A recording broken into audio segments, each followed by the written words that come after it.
ক্যাম্পাসে ছাত্র রাজনীতি নিষিদ্ধের দাবিকে কেন্দ্র করে সাধারণ শিক্ষার্থী ও ছাত্রদলের মধ্যে সংঘর্ষের ঘটনায় উত্তপ্ত খুলনা প্রকৌশল বিশ্ববিদ্যালয়। হামলার ঘটনায় জড়িতদের গ্রেফতার, ক্যাম্পাসে রাজনীতি নিষিদ্ধ ও উপাচার্যের পদত্যাগ সহ ৬ দফা দাবিতে অনড় সাধারণ শিক্ষার্থীরা। দাবি আদায় না হয় বন্ধ বিশ্ববিদ্যালয়ের ক্লাস পরীক্ষা সহ শ্রেণী কার্যক্রম।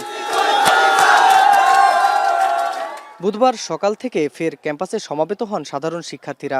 বিশ্ববিদ্যালয়ের মেডিকেল সেন্টারের সামনে পাহারা বসিয়ে উপাচার্যকে অবরুদ্ধ করে রাখেন তারা। এ সময় উপাচার্য, উপ উপাচার্য ও ছাত্র কল্যাণ পরিচালকের পদত্যাগের দাবি আদায় না হলে কঠোর আন্দোলনের হুঁশিয়ারি দেন তারা।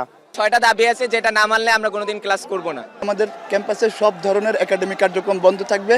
শিক্ষার্থীদের দাবির সঙ্গে সংহতি জানিয়ে দুপুর 12টার দিকে বিবৃতি দেন শিক্ষক সমিতির সাধারণ সম্পাদক। আমাদের ছাত্রদের গায়ে হাত দেওয়া হয়েছে, অস্ত্র চালানো হয়েছে।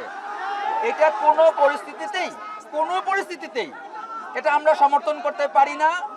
তবে বিবৃতি স্পষ্ট নয় দাবি করে তা প্রত্যাখ্যান করে সাধারণ শিক্ষার্থীরা। শিক্ষকদেরকেও ছাত্রদল এবং বিএনপি আহত করেছে, তাদের বিবৃতিতে এটারও উল্লেখ নাই। নিরাপত্তাটুকু দিতে ব্যর্থ হয়েছে আমাদের প্রশাসন। কুয়েট ক্যাম্পাসের বাইরে পর্যাপ্ত সংখ্যক সামরিক বাহিনী সদস্যদের সহায়তা নিশ্চিত করতে হবে। অন্যদিকে ক্যাম্পাসে হামলা ও সংঘর্ষের ঘটনায় খুলনা প্রেস ক্লাবে সংবাদ সম্মেলন করে ছাত্রদল। ক্যাম্পাসে কৌশলে ছাত্র রাজনীতি চালু আছে বলে দাবি করা হয় সংগঠনটির পক্ষ থেকে। মূল কথা হচ্ছে হামলার সাথে যারা জড়িত ছিল তাদেরকে কোনোভাবেই ছাড় দেওয়া যাবে না। আমরা অতি শীঘ্রই তদন্তপূর্বক যারা এই হামলার সাথে জড়িত ছিল তাদেরকে বিচারের আওতায় আনার দাবি জানাচ্ছি।